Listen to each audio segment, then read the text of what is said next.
ওনার তিনটি আমি মনে করি উনি যখন ক্ষমতা নিয়েছিলেন এবং সেটা ওনার নিজেই স্বীকারোক্তি করেছেন যে বাংলাদেশে উনি যাচ্ছেন, উনি ক্ষমতা নেবেন বাংলাদেশিদেরকে শিক্ষা দেওয়ার জন্য, রিভেঞ্জ নেওয়ার জন্য তার পিতার হত্যা। এটা লন্ডনে বলেছেন স্যার, এটা লন্ডনে বলছে, প্রকাশ্যে বলেছেন। প্রকাশ্যে বলেছেন। সেকেন্ডটা যেটা হচ্ছে তিনি এই দেশকে সম্পূর্ণভাবে ধ্বংস করবেন। জি। এবং তৃতীয়ত হচ্ছে যে এই দেশের সমস্ত সম্পদ উনি চুরি করে নিয়ে যাবেন। এই তিনটা লক্ষ্য নিয়ে উনি ক্ষমতা এসেছেন এবং তাই করেছেন। উনি যখন ক্ষমতা থেকে যখন চলে যান, তাকে যখন বের করে দেওয়া হয়, উনি যখন পালিয়ে যান, আমি বঙ্গবন্ধু কন্যা, আমি পালাবো না, শেখ হাসিনা পালায় না, চোরের মতন পালিয়ে গেছে।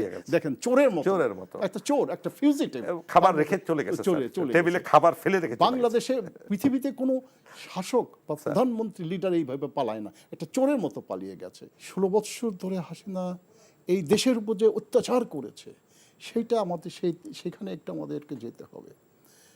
হাসিনাকে আমি দুভাগে দেখেছি এবং তার সঙ্গে আমার ব্যক্তিগত আলাপ আলোচনার দৃষ্টিভঙ্গিতেই আলোকেই, আমার নিজস্ব যে অভিজ্ঞতার আলোকে, সে কী ধরনের মানুষ, কী তার প্রকৃতি, কী তার চিন্তা ভাবনা, সেটা নিয়ে আমি একটু বলবো। আমি 1989 সন থেকে